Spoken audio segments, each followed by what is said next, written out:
Okay, we are live, but we're letting it breathe just for a moment because y'all know the drill. Facebook needs to be clued in. They need to be grafted into our little family here. And we're good. So, welcome in, everybody. It is the Huddle Up podcast presented, as always, by Mile High Huddle and powered by Blue Wire Podcasts. I'm your host, Chad Jensen. With me, my fellow football priest. You know him, you love him, Zack Kelberman. Zack, I know the story has not hit our wire quite yet at milehighhuddle.com. That is coming.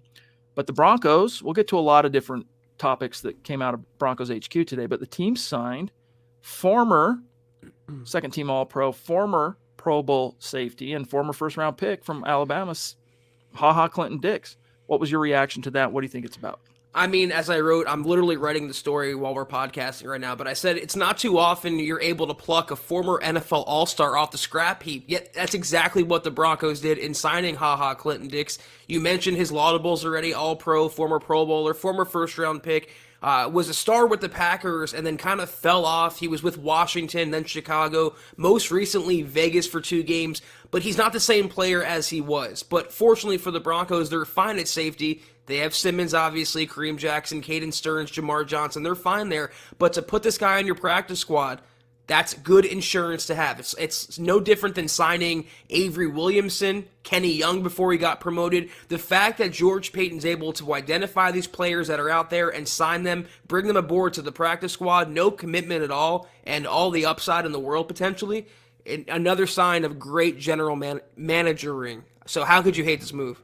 Love it. We are creating words on this pod. We do it all the time. General manager ring, book it, and don't forget credit Zack Kelberman. Bing on bong. that front, bro. Check this out: 6'1", 211. Always a long kind of physically imposing, not in a Steve Atwater way, as far as like I'm gonna pop the teeth out of your mouth, but just like a long guy that's kind of scrappy and he can be physical. But he is 28. He's about to turn 29 years old in just a week or so.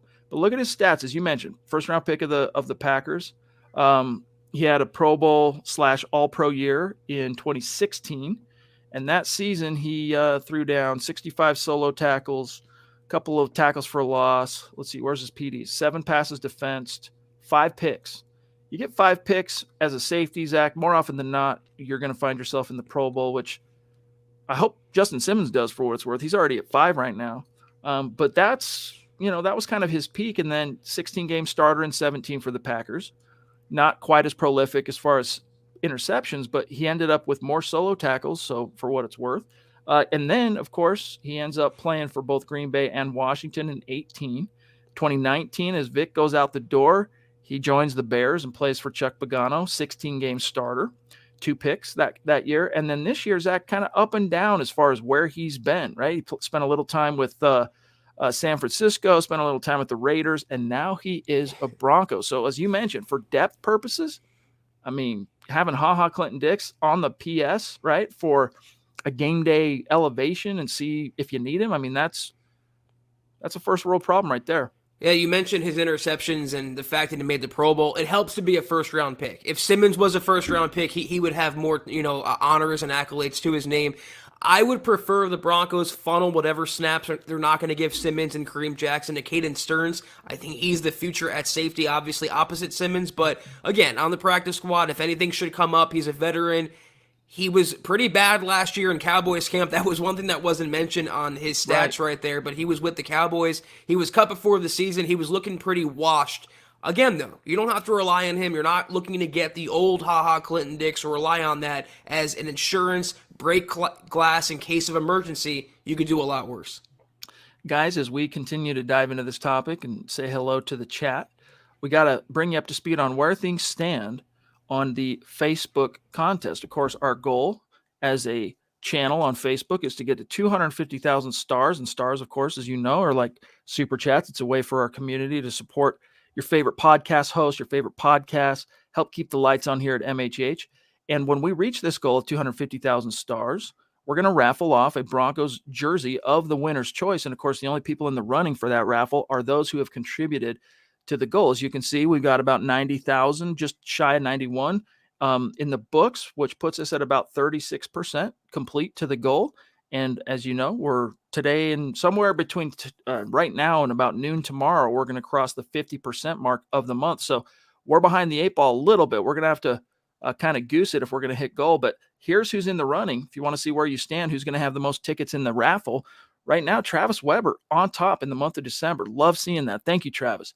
Shane, the Aviator, at number 2. Miguel at 3. That's great. Lawrence Rivera at 4. Andrew Baker, 5. Andrew Lampy, Battle of the Andrews, at 5 and 6. Peter Middleton at 7, across the pond.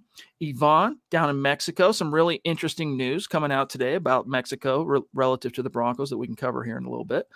Doug Raquel at 9. And Rando up in the Great White North of Alaska at 10. And Randy, your jersey should be coming anytime, my friend. When you get that, be sure to let us know and send us a profile pic. But mad props, big love to each and every one of you. We'll update the Super Chat rankings here in just a few minutes. But Zach, you also had a story. There was some news that broke. Now that I mentioned, I can't remember if it was PFF or if it was a different source, but that Teddy Bridgewater is seeking $25 million a year on his next contract. Today he addressed that rumor. What did he say, and what was your reaction?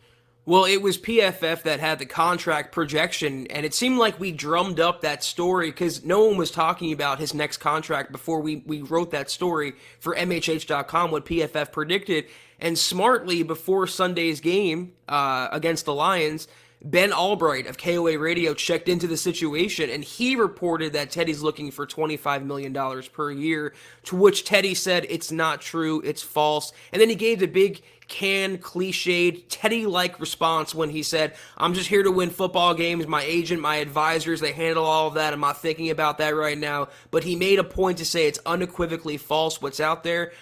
I don't know. There's a reason why it was leaked to begin with, though. There's a reason why Albright's been pretty rock solid when he checks into something, and the fact that he heard that, and then what it aligns with PFF.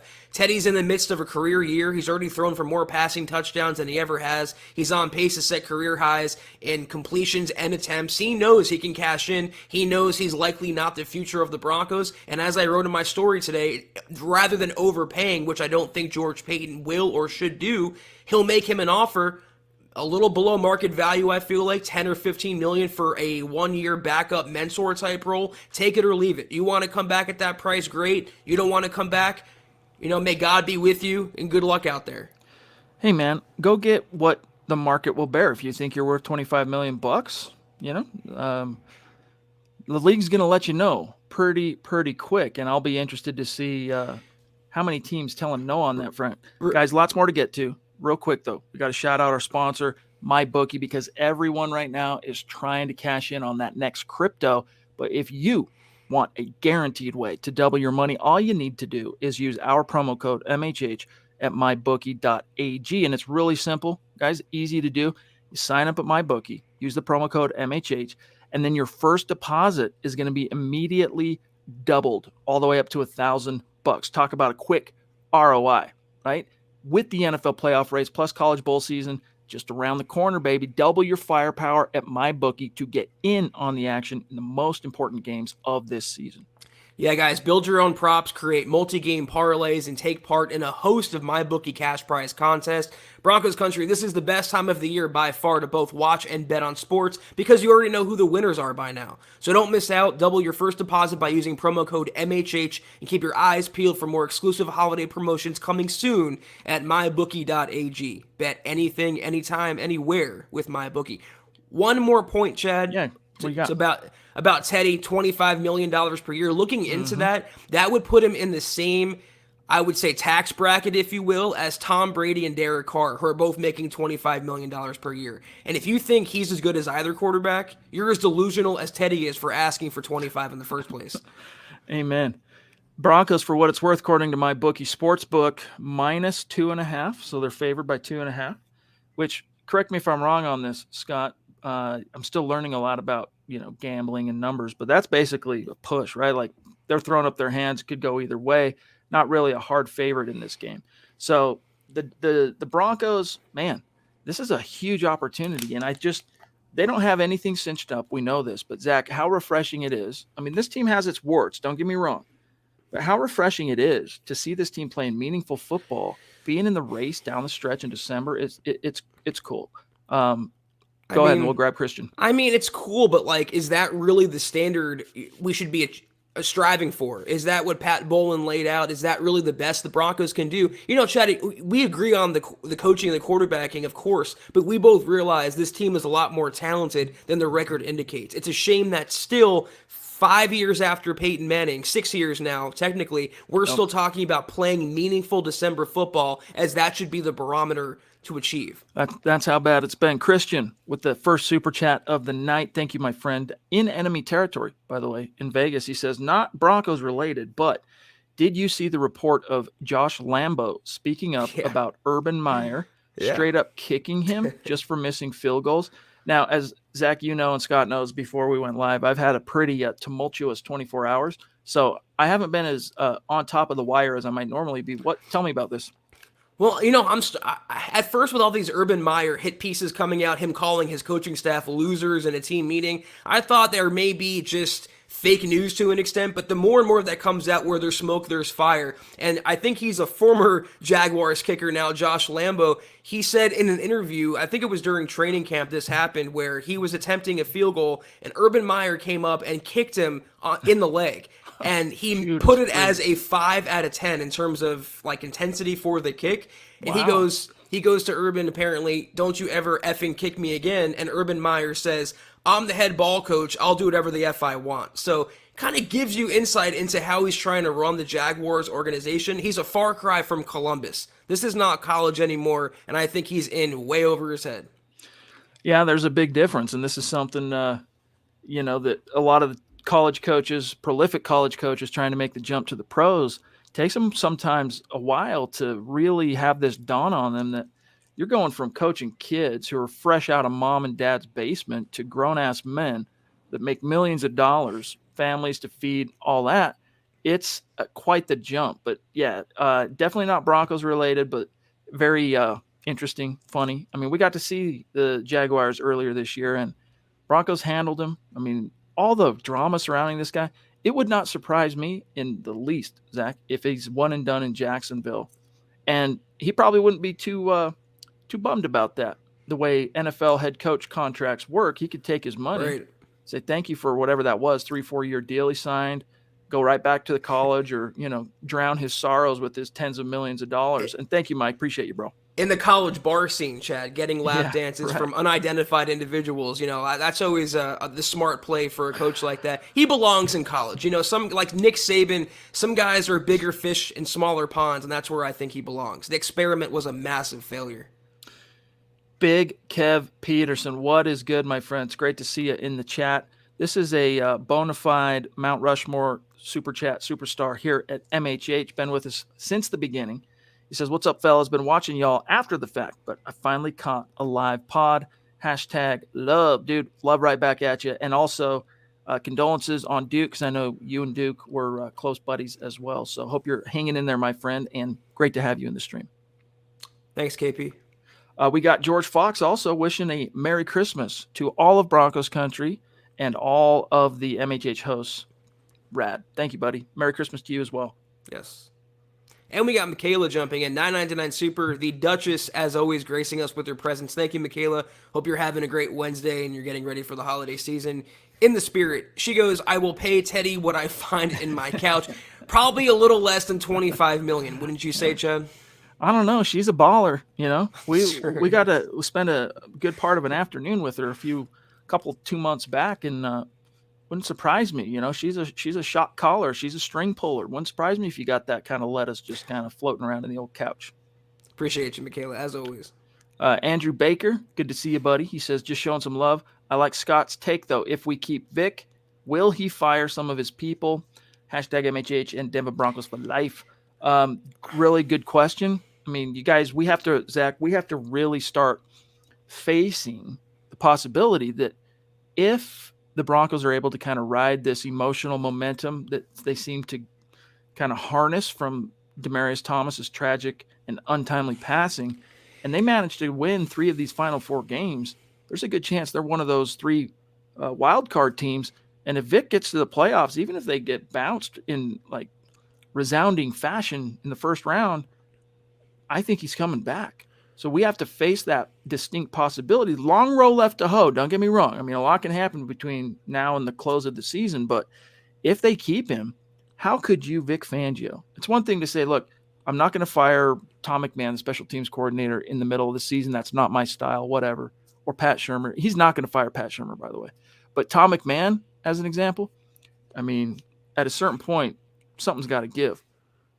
First of all, can I just warn everyone and say and kind of pump the brakes on all the atmospheric hype that the Broncos are receiving after beating the Lions? I mean, it was the Lions, guys. Let's keep this in perspective. We've seen this movie before, after 3-0, after the Dallas game. Until the Broncos prove otherwise, we can't start punching their ticket to the postseason just yet. I do think, though, a playoff berth would ensure Fangio would return on that condition more than likely. But the problem with this is he would be in charge of hiring the next coordinator, the next offensive play caller, the next special teams guy. And what has he proven so far to give him the benefit of the doubt that he can find the right guy? If anything, he shouldn't be in charge of that. He was the problem in hiring Pat Shurmur. He was the problem in condoning the special teams incompetency. So I once again, if you really want change within Dove Valley, change on the coaching staff, you have to start from the very top. I think if you want to see the results that Broncos country is yearning for, Fangio has to go with that. Yeah, I'm old enough to remember Vic Fangio. And Cameron, thank you, my friend. He says, big fan of you guys. I think we bring a shocker and beat up the Bengals. Big day coming for Cortland Sutton. We'll cover that here in just a second, okay? But I'm old enough, Zach, to remember on Black Monday, January 2020, Vic Fangio standing at the podium, and when asked, are you anticipating making any changes to your coaching staff, him saying no, and then promptly going away for 2 weeks. Everyone kind of took a break, little 2-week vacation away from the building, and then he comes back and fires his offensive coordinator.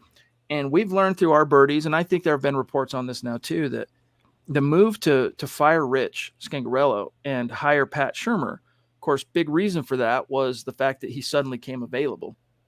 The Giants fired him as head coach. That's why. But the big proponent here for that move was Vic Fangio. He wanted a guy that had some head coaching, acumen, organizational kind of wherewithal that he could trust to just be the head coach of the offense. Because as we know, he doesn't even watch the offense, right? We clown about that all the time. So Pat Shurmur very much is a Vic Fangio thing. Tom McMahon, though, he also made that decision to keep him, but he did kind of inherit him from the previous coaching staff. Of course, Tom replaced the 22 Janos man himself, Brock Olivo. Yeah. But you know what? One last thing on the topic of Vic. He also made some good hires himself, one of which being Brandon Staley, bringing him over from the Bears, and look where Staley's at now. So it's not as if he's a complete incompetent fool when it comes to spotting coaching talent.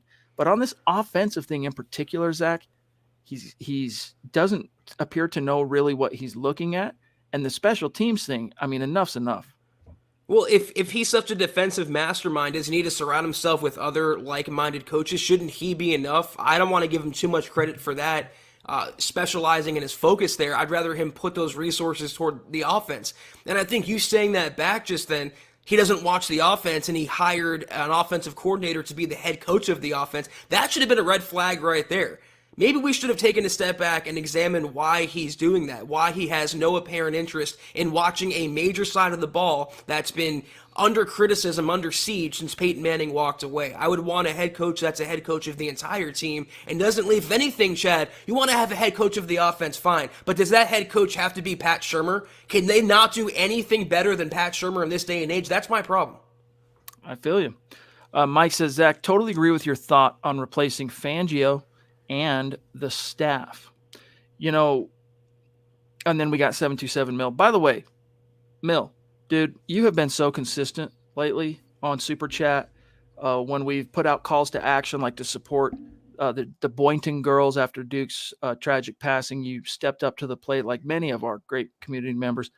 Dude, let us send you a little something. Let us send you a hat or something. Shoot us an email, milehighhuddle@gmail.com, and give us your shipping address. Also, just in case, a t-shirt size, let us send you a little something. Okay, we appreciate you. He says, not going to get my hopes up for this game. I'm tired of the heartbreak, but go Broncos. Zach, how are you feeling? We'll really do our deep dive on the Bengals, of course, tomorrow night, but how are you feeling about this opponent this week?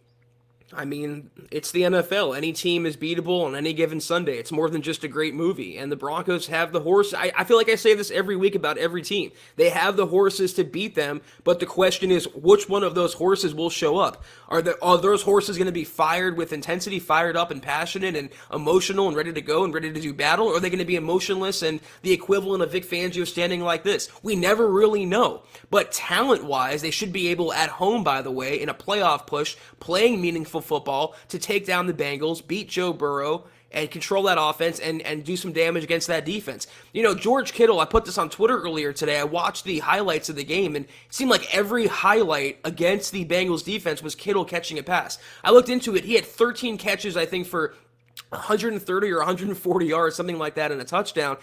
That's the route the Broncos should go. That's what they should scheme for and game plan around, is getting Noah Fant involved, getting Albert O involved, and pairing that with their lethal rushing attack that they're finally starting to unlock.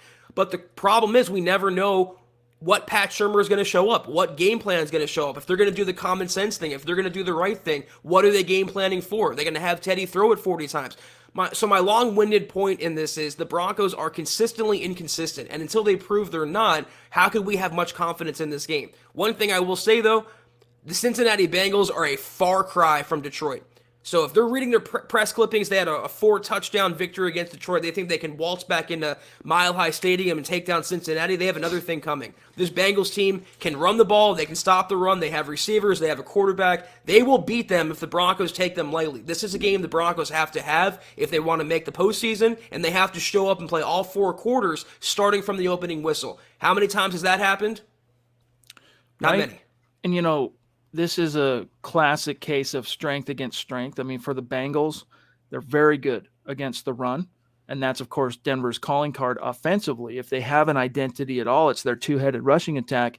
So that was a topic today, Zach, at Broncos HQ, obviously. And if you're going to talk about the Broncos running game, you're going to mention Melvin Gordon at some point.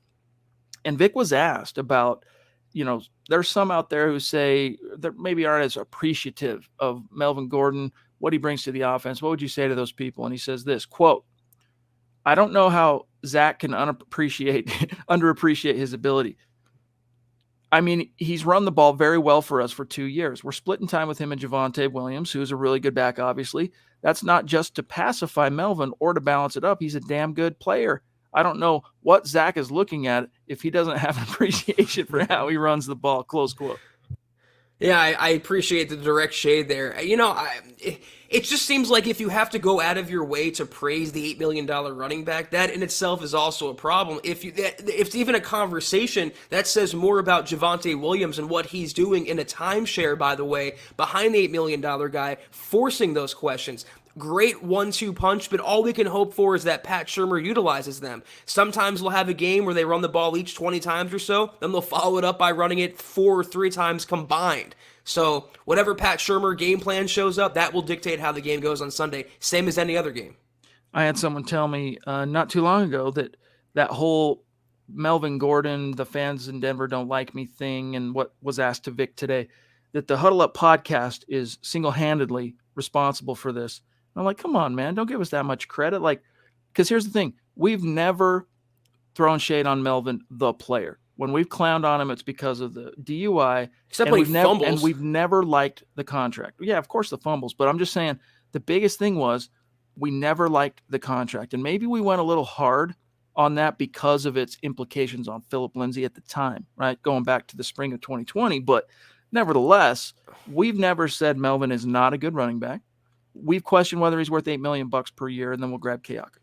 Chad, I mean, looking back, I don't really regret, I don't know about you, criticizing the contract. When he's up there with the likes of the Derrick Henrys and the Nick Chubbs and the Ezekiel Elliott's, is he really one of those guys? Is he a great, not good running back? No, I think it's the other way around. I think he's a good but not great running back. So again, I don't have a problem with him personally. I don't hate the running back. I just hate the contract, and I hate sometimes the snaps and the opportunity it takes away from Javonte Williams' development. That's all. Kayaka, another legend in the house. What's up, big dog? He says a closed mouth doesn't get fed. You can't blame the guy for asking. I just hope that he gets that contract elsewhere. Yeah, it's like what I tell my kids, all right, my sons, my daughter. I say, look, you know, Never hurts to ask. You might not always get the answer that you're looking for, but it never hurts to ask. And I'm not just talking, Zach, about, asking mom and dad for something. I'm just saying, in life, it never hurts to ask. Put it out there and see if the universe is going to serve it up to you. For Teddy Bridgewater, if and unless he leads the Broncos to a playoff berth and some modest success in those playoffs, he's not sniffing $25 million a year from anyone, including the Denver Broncos. Now, if he does, I could see him getting it. And I could see, as much as I hate to contemplate it, I could even see the Broncos giving him that money if he were to achieve those things I just mentioned.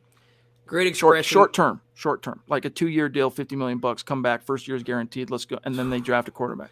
I can't stomach that. I'm sorry. $25 million for a potential backup, and that backup is Teddy Bridgewater. Not even a dynamic backup. Closed mouth doesn't get fed. Squeaky wheel doesn't get gets the grease or doesn't get the grease. That applies to Bridgewater as well. But that wheel is closer to falling apart than it is getting the grease in Bridgewater's case. He's not going to, like you said, sniff anywhere near $25 million. I would say more realistic is 12 or 15 million, and even that is questionable.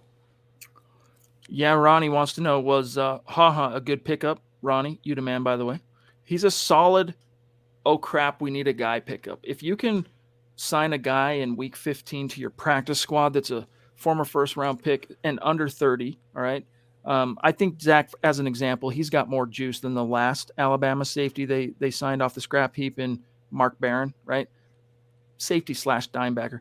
Clinton Dix, I think, has a little bit more juice, a little bit more life left in his career than Barron did when the Broncos signed him. And remember, when they signed Barron, they paid him some money, man. And I think he appeared in 1 or 2 games. He just hit that hamstring. He couldn't stay on the field. He couldn't stay healthy from training camp on. But Mike Reno, Teddy has been told by Fangio that he is as good as Tom Brady. So why not ask for comparable money? Yeah, in so many ways, right? When you get compared to an all-time great, you can't help but kind of start comparing yourself to that and maybe even buying into the hype a little bit, whether it's true or completely delusional, as this particular one was. I mean, some Broncos fans are using the Broncos record right now and the fact, like you said, they're playing meaningful December football, whatever that's supposed to mean, and the fact that he hasn't committed as many turnovers or turnover-worthy plays as Drew Lock or the years past. But why are we celebrating that? Isn't what he was supposed to offer? I mean, isn't that what he was supposed to bring is stability? Why is that suddenly a dunking point for his supporters? I'll never understand the dichotomy in the Broncos fan base. Here we have Mohamed Badri. What's going on, big dog? He's got a tribute to DT now in his YouTube profile pic. It's great to see you, my friend. Another Mount Rushmore superstar here at MHH. And he says, good evening, rock stars. Right back at you. Hope baby Malik's doing well, my friend. Travis Weber jumping in, leading the board on Facebook in the month of December. Appreciate you, Travis. He says, good evening, Chad, Zach, Broncos country. I saw that Denver signed Clinton Dix to the practice squad. Is there something going on with the secondary? No, but, you can infer that, and it's possible. One thing, for example, that Vic Fangio revealed when he was explaining why during his victory speech after the Lions game, he gave a game ball to Kareem Jackson, who didn't have a particularly prolific day, right? It's not like he made some game He clinching. Loves him some Kareem Jackson. Oh, dude, he loves Kareem.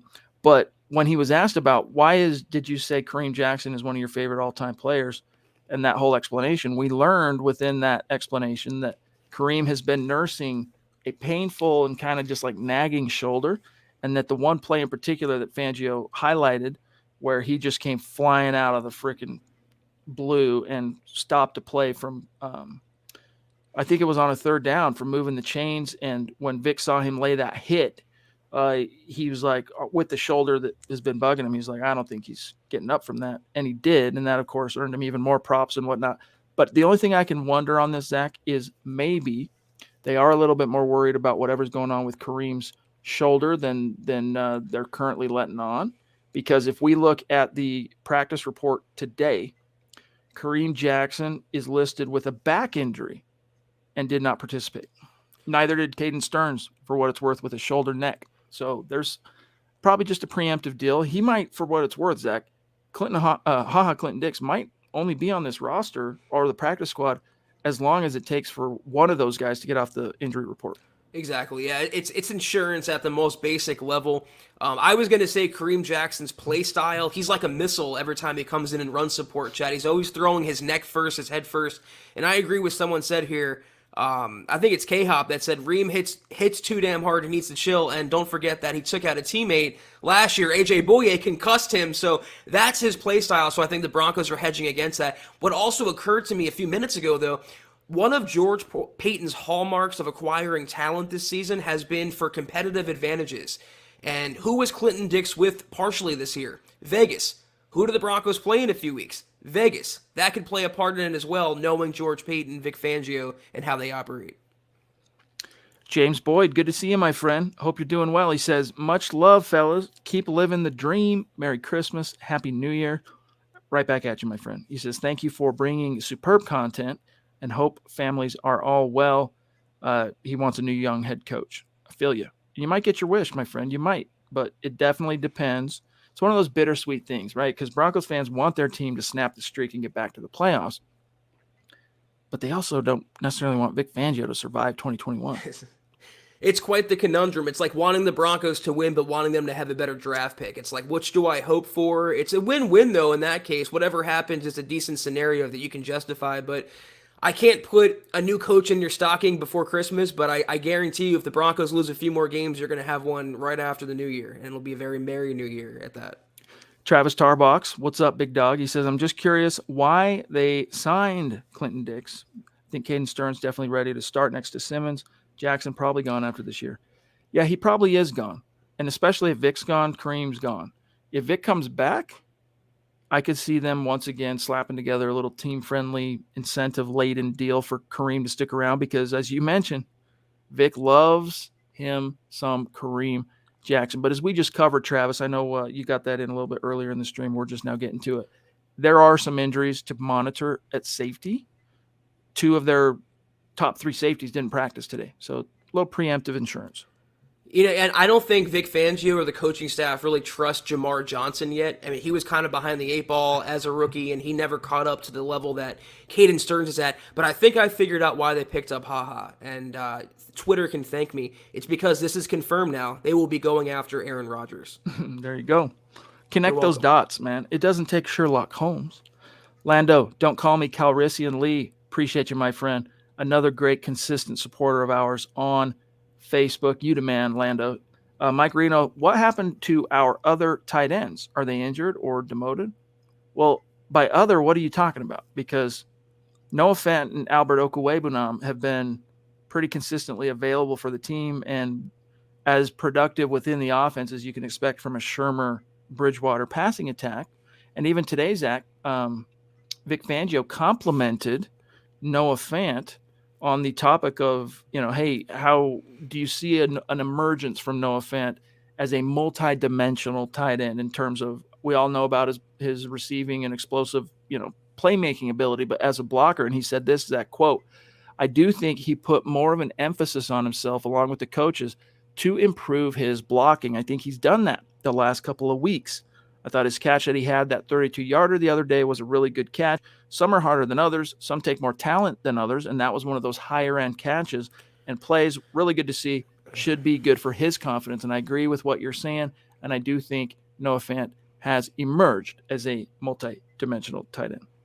The only talent it requires is arm talent to get Noah Fant the freaking ball. Throw it up to him and see what he can do. He's a first-round draft pick for a reason, and they never gave him the opportunity. And this kind of ties to a point I wanted to make a few seconds ago. When we say Teddy Bridgewater, Pat Shurmur passing attack, I raise a motion that we should put attack in quotations. Because it's not an attack at all, Chad. It's like bringing a water gun to a super soaker fight. Right. Hey, Clayton, shout out to you. Good to see you, buddy. Okay, Travis. Also, what happened to Jamar Johnson? Well, similar to Baron Browning, at a very inopportune time in training camp, I'm trying to remember the exact timeline, but he got hurt, and then I want to say he ended up on the CV list. Didn't end up playing as much as you would hope that he would in the 3 preseason games. And then along the way, Zach, we see Caden Stearns like right out of the gates pop, and so He's just been stuck behind the number 3 safety, which is Caden Stearns. And in fact, I would hazard to say Jamar Johnson's probably number 5 because PJ Locke, I think, is a little more trusted right now by the coaches than Jamar. And a big reason for that, I mean, Jamar Johnson's got some serious ball hawk chops, and I can't wait till, or I hope he gets an opportunity to eventually be good enough to show that ball hawking acumen to Broncos fans. But you got to wonder why he can't outplay PJ Locke. But a lot of that, it's attributed to, in my opinion, the rookie learning curve and some of that bad luck he got this summer with when he got hurt. And, Wally Pipp, not to say he lost a starting job or whatever, but like when you go down, nature abhors a vacuum, right? Someone's going to fill it. And if that someone who fills it knocks it out of the park, bad news for you. Nature versus nurture, Lodge. Nature always wins. That's right. And the thing about PJ Locke is I think Fangio likes him for he's been a player that's been hanging around the Broncos under Vic Fangio, and there's a lock on the Broncos roster that Vic Fangio does like. I just hope that Jamar Johnson isn't like the Justin Sternad of the safety group, where we thought he can be a starter, but he kind of fizzles out as a kind of a flyer type player or kind of a jag. I had high hopes for him, but Caden Stearns has taken a massive leap forward, and he deserves right now starting reps opposite Simmons. Kareem Jackson's not the future. Shout out to Michael. Good to see you, my friend, down in Tucson. Appreciate you. For what it's worth, I haven't given up on Justin Sternad. I think you got to keep in mind, he went from basically having to redshirt his rookie year. He got hurt like 2 days into training camp as a rookie in the pandemic training camp, right? So coaches didn't even meet any of these guys, talking rookies, let alone see a single player until day 1 of training camp. Like August was when they met them for the first time. And then to get hurt 2 or 3 days into training camp. So he's got the wrist and he sits on, the bench all of 2020. And then 2021, it's basically, Zach, his rookie year, right? And he goes from, instead of being worked into the rotation and kind of learning as he goes, Josie Jewell goes down and they think, hey, he's our next most experienced guy in Vic's system because of how long he's been in the playbook. He's been in the playbook over a year now. That's who we're going to play. Turns out he just wasn't ready. And I think there's a chance he can still bounce back from that, but he was so not good. I don't want to say he was so bad, but he was so underwhelming that it does give me, Zach, cause to worry that maybe he's not going to live up to some of that hype of him being a big-time draft steal last year. Well, you have to also figure this was essentially his rookie season after missing all of last year, and that was enough to take on for him. But also, he was penciled in to be maybe the ILB 3, and he found himself as the ILB 1 when the linebackers started going down. He was never cut out for that. It was a lot to put on him. And the fact that the Broncos linebackers still to this day are not getting much production from their defensive line, not named Draymond Jones. If they were to do more work up front, I think the inside linebackers would have an easier time. Shout out to Yvonne, as you guys heard me mention at the top of the show, down in Mexico. He says, hey guys, today the NFL awarded Mexico as part of the NFL's International Home Marketing Area Initiative. Now, Mexico officially is Broncos country. Here's what he is talking about there. Whoops, I closed the wrong thing here. Bear with me 1 second. So let me just read this. Broncos have been awarded as an international home market area in Mexico, the NFL announced. In earning the IHMA bid, the Broncos will have access to marketing, fan engagement, and commercialization within Mexico as part of an important long-term strategic effort to build their global brand while driving NFL fan growth internationally. As part of that program, teams will have access to international markets for at least a 5-year term, during which a club will have rights to pursue activities in that international market that are consistent with what they can do in their domestic HMA. The Broncos can begin activating in Mexico January 1st. And then here is look at this. Look at who's the top here. The first quote. Senior Vice President of Strategy, Brittany Bolin, says, quote, and perhaps future owner, we'll see. With the help of Joe Ellis, Marisol Villagomez, and so many others, an authentic and expansive effort was made to highlight why the Broncos were deserving of this bid. The Broncos have a very passionate and well-established fan base in Mexico, and we are thrilled with the opportunity to expand our outreach in that region to bring our I'm going to botch that. I'm just going to say fans, all right, closer to Broncos country. And you know what, Zach?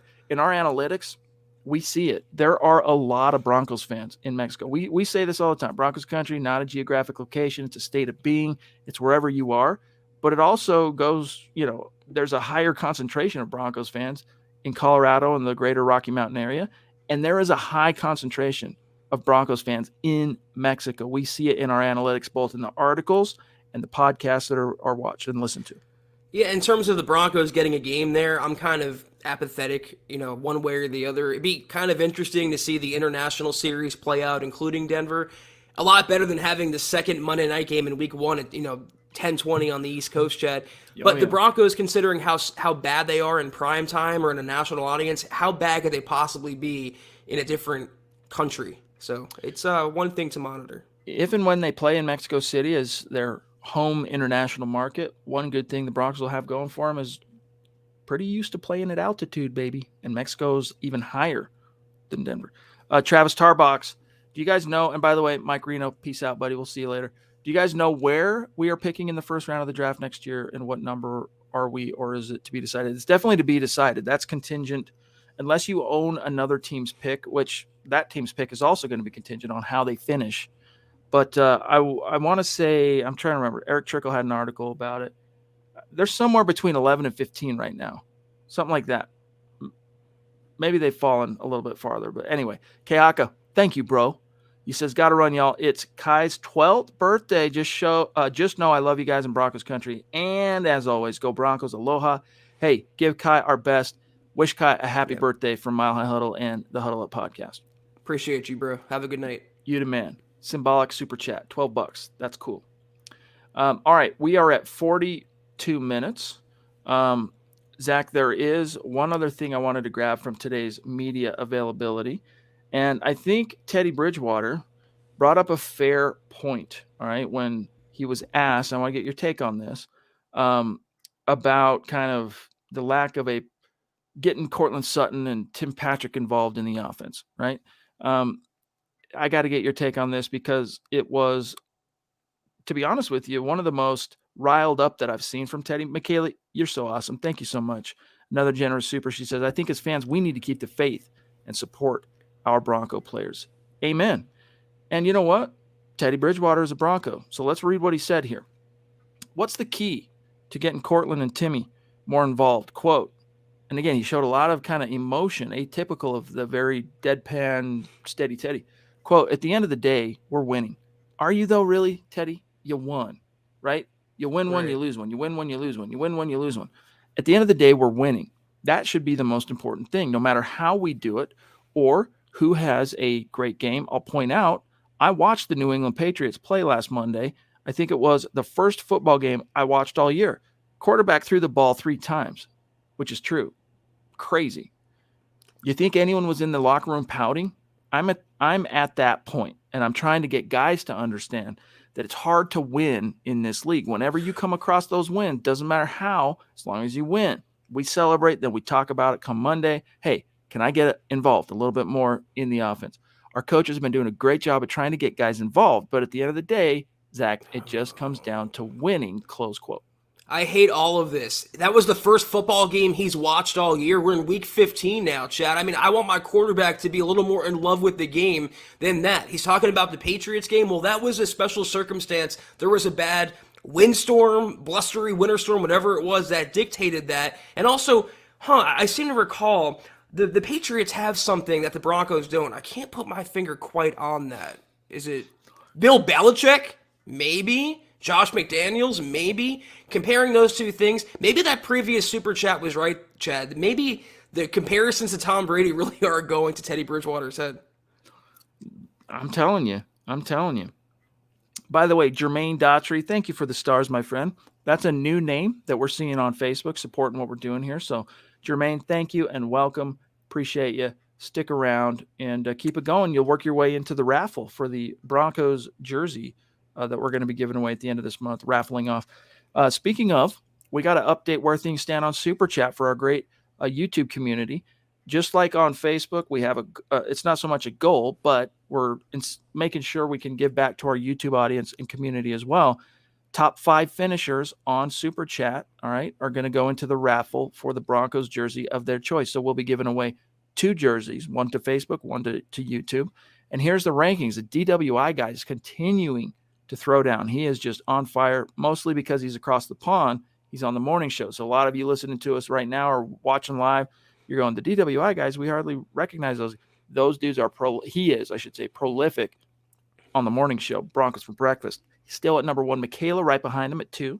Naj Al-Taf at 3. Chris Hernandez, great friend, great member of our community at 4. And the God King himself, Mark Langley from Georgia at number 5. And then Kayaka just outside. Cody Dubb just outside. Casey Nickel, Corey H.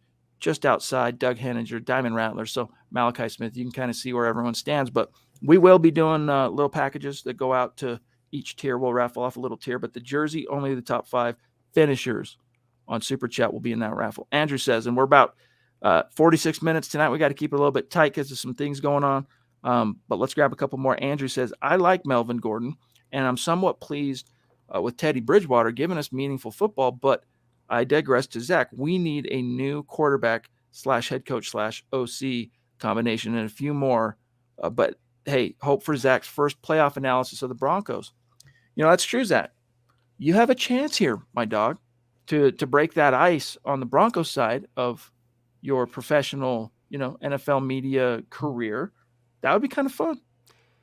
It would be fun, but if they back in and they retain Fangio and they get blown out in the first round of the wild card round, Chad, and they keep Fangio around for another year, is that worth it? Them not making the playoffs, firing Fangio, getting a new coaching staff, and maybe having continual playoff success, getting into the playoffs and winning a few games, making some noise, getting back into the Pat Bowlen standard and that territory. So as much as I want to cover a playoff game or even a winning season, except for 2016 when they went 9-7, I want what's best long-term for Denver, and what's best long-term might be a new head coach, coaching staff, and quarterback combination. Hey, Albert, appreciate you, my friend. One of our great paying supporters on Facebook, who said that a great report from Eric Trickle this afternoon, who was reacting, Zach, to the story of what Teddy Bridgewater had to say about his rumors. If you guys want access to that VIP premium podcast content, just become a supporter on Facebook. Go to our page, facebook.com/milehighhuddle, big blue button at the top. I think it's $5 a month. You're in like Flynn, helps keep the lights on, and you get access to those shows that no one else does for now. So, Albert, appreciate you. Scott, I cut one off that you were throwing on, though, right when I flashed. There we go. Travis, Tarbox says, all the mock drafts I've seen have us drafting Liberty quarterback Malik Willis in the first round.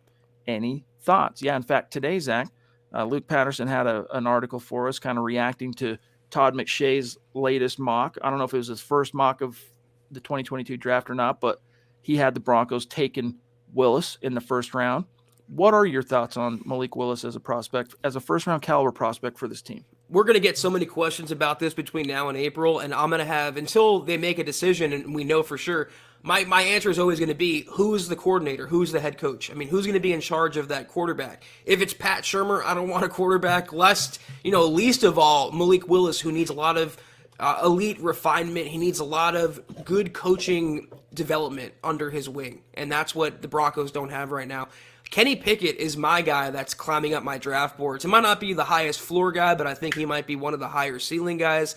I've seen comparisons to Herbert. I saw one AFC exec compare him to a better version of Johnny Manziel, which I don't really agree with. I think two different play styles completely, but there's so many quarterbacks the Broncos can go with. None of it will matter, though, if they don't have the right coaches to develop them. We saw this play out the last 4 years. So Malik Willis is one guy in the mix for sure. I like Kenny Pickett personally. On that topic of Malik Willis, I like him, don't love him. I'm not convinced he's first-round caliber, but there's a lot of rows left to hoe on that front, and I'll have a more concrete, developed take on that once the season ends and things slow down a little and I can spend a little bit more time watching his film and stuff. During the football season, guys like Zach and I, we're responsible to grab all the news and be on top of the Broncos news. So we don't have as much time during the season to check out these prospects. Once the season and the news grind cycle comes to kind of a halt, we can start letting our hair down a little bit. But I like him. I'm just not convinced. And I was a little bit surprised, Zach. He's only 6'1". For some reason, I wasn't aware that he's a 6'1" Q. Speaking of which, Trevor Sundell was asking us about another 6'1" quarterback named Baker Mayfield. This is something we've talked about before, and then we'll grab Donald here.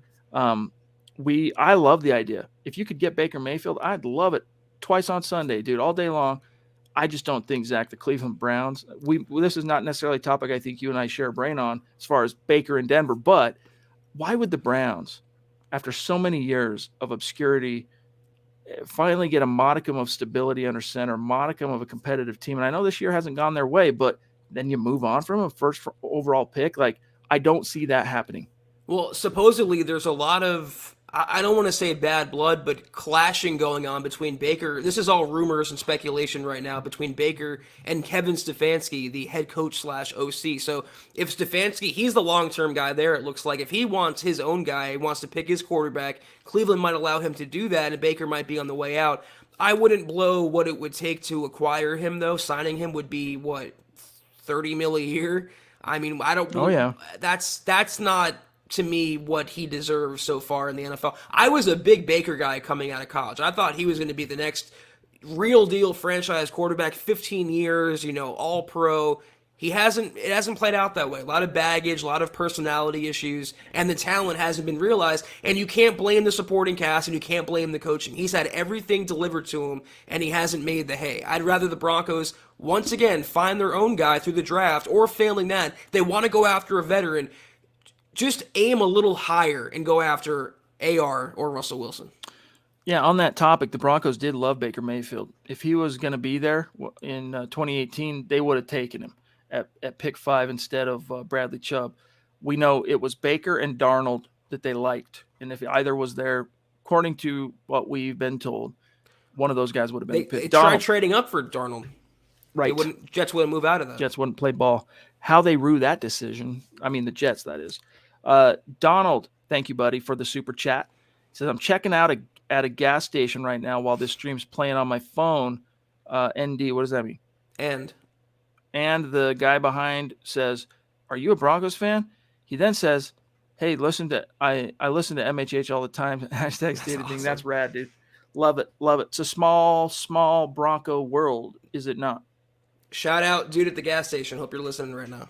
Appreciate you. Thank you for that anecdote. We love hearing stuff like that. That's awesome, man. That's awesome. All right, 52 minutes. We're about out of time. So any of the last burning super chats that are waiting, let's grab them. Thank you for your patience. And then we got to go. Collection Connection, who we've seen on super chat a time or two. Welcome back. Thank you. What do you think? What do you think we would be looking at if Drew Lock started this season? Not from now, but when he was riding high on confidence after a good preseason. So if after the Lock and Teddy competition traded blows, both with good performances, the Broncos, as they were in their respective starts in the preseason, the Broncos make the traditional decision to go ahead and stick with the incumbent whom they've invested in and drafted, and it's Drew from the start, what would your answer be? Well, this is such a hot button question, and I know we're going to step in some crap for giving our answers here, but I don't care like usual. There's some good and bad with starting Lock. First of all, if you started Drew Lock, you'd still have KJ Hamler because Teddy Bridgewater got him injured. With a hospital ball, you'd have your deep threat. I don't think you would run the ball as many times, though. I don't think you'd be forced to run the ball and find out how good Melvin Gordon can be or Javonte Williams can be. And I also don't think that Pat Shurmur, and as we saw last year, would tailor the offense to Drew Lock's strengths. He wouldn't throw deep balls. He doesn't uncork the offense. He doesn't run anything creative, anything down the field. Everything's a check down. So as we've come to find out in hindsight, compared to August or the preceding months, Teddy Bridgewater is the perfect quarterback for Pat Shurmur, and Drew Lock is not. So here's the problem. We could sit here and speculate. I think if the Broncos would have stayed a little bit more patient with Drew, they could have seen something close to, as far as the record stands, something close to where they're at now, if not even a little bit better. But I know it was never meant to be, because when the Broncos brought Teddy here, they postured it as, hey, we're going to let them compete. Chips are going to fall how they're going to fall. We'll pick the guy that gives us the best chance. Meanwhile, they wanted Teddy. It was going to be Teddy, barring some kind of collapse on Teddy's part. And so I know that in that world, if Drew would have just, his performance, if it would have been just so undeniable, Zach, and he gets the start. They can't quite go to Teddy. They can't sell it. It would have been, one game losing streak, two at the most. He's getting pulled, and you're not seeing him again anyway. Like, they moved on from Drew long before the decision, in my opinion, Zach. Well, what just occurred to me, and I think it's true, is that Drew Lock never had a chance of winning the job. The only opportunity was for Teddy Bridgewater to lose the job. They were, like you said, they were framing it to always go with Teddy. And to the last, I think it was CC with that super about the hospital ball. Yeah, knee injuries are a freak occurrence, but that knee injury happened as a direct result of the ball that Teddy threw, and it wasn't a one-time thing. He's been throwing hospital balls all season. He threw one against the Lions. That's just what he does because he doesn't have the arm strength like Lock to make those tough throws to the sideline or get the ball out there before a defender closes in. You can be a Teddy Bridgewater fan, CC, but you have to call it like it is. All right, Scott, are there any more that we haven't grabbed? Okay. Guys, thank you so much for another fun conversation here, breaking down your Denver Broncos. It's our Denver Broncos, isn't it? Zach, if you wouldn't mind getting us out here, I'm going to pull up Facebook, see how we finish there, and shout some people out. This was the Huddle Up Pod. I hope you guys enjoy the rest of your evening, and thank you all for tuning in with us. We're off until tomorrow night for the Mile High Mailbag Week 15 and the breakdown of the Broncos-Bengals game. In the meantime, until we see you guys next, follow us on Twitter at Huddle Up Pod. You can follow the main account for all your Broncos news, analysis, rumors, film breakdowns, transactions, and more at Mile High Huddle. You can follow Chad on Twitter at Chad and Jensen. You can follow myself at Kelberman NFL. Follow Scott on Twitter at Scout Kennedy. And if you haven't, go to huddleuppod.com and get yourself a hat just like Chad's wearing. Get yourself a football priest beanie. Not a football priest, but a Huddle Up Pod beanie. Broncos for breakfast beanie. That's a hard sentence to say. Brand new in the store, right off the presses, available right now, huddleuppod.com. And if you haven't, go to facebook.com/Mile High Huddle. Hit that big blue button. Chad mentioned Trickle Zone with Eric. We also have Kelberman's Corner with yours truly, and Broncos Book Club with Chad each and every week. VIP programming, $5 a month, worth every penny, I promise you that. And facebook.com/Mile High Huddle Pod. Like that page, follow that page. If you haven't already, go to Apple Podcasts and leave your football priest a 5-star review for a chance to win maybe a beanie each and every month. But if you can't do any of those things, do these 3 things. Subscribe, like, and share. It takes a few seconds and helps us reach more Broncos fans just like you.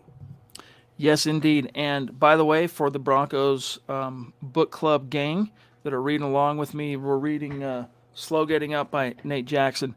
We had to cancel Saturday's episode because Christmas, it was my birthday, things were going on. I was just tied up with family the entire day. But it's coming back this Saturday, all right, noon Mountain Time. So let not your heart be troubled. We're going to grab, I want to show you guys the top finishers on Facebook, but it's being a little bit slow. So bear with me just for a second here, and it should pull up. Okay, there we go. And let me just blow it up so you guys can see here. And we'll do the old share screen, and then we got to dip on out. But shout out to these supporters on Facebook. Here's how you finish tonight. Andrew Baker on top, followed by Mike Reno, Yvonne, Jermaine, what's going on? Travis Tarbox. And then we got George Fox, Lando, don't call me Calrissian Lee, Travis Weber, Michael Ronquillo, Cameron Wadman. Thanks to each and every one of you. And then one last thing, as Zach mentioned, we are really trying to calls to action. We need you guys to, even if you're not enjoying the show on Apple Podcasts, we need you to go there and leave us a 5-star review. Very, very helpful in keeping this show growing and thriving. And when I say this show, it's not just Huddle Up. All of our podcasts are under one RSS feed. So when you go leave a 5-star review, even if your football priests are not your favorite podcast, go leave a 5-star for your favorite MHH podcast, because it all helps us reach new like-minded Broncos fans just like you. And we'll raffle off. For the month of December, randomly selected. If you left a 5-star review on Apple Podcasts, you got a chance to win some swag at the end of the month. Shout out to Air Lunar for their 5-star review right at the beginning of this month. So appreciate you guys. And with that, love you. We'll see you tomorrow night breaking down, the Bengals. We'll roll our sleeves up, do some head-to-head, and really get into the matchup. Have a great night, guys. Take care. And as always, go Broncos.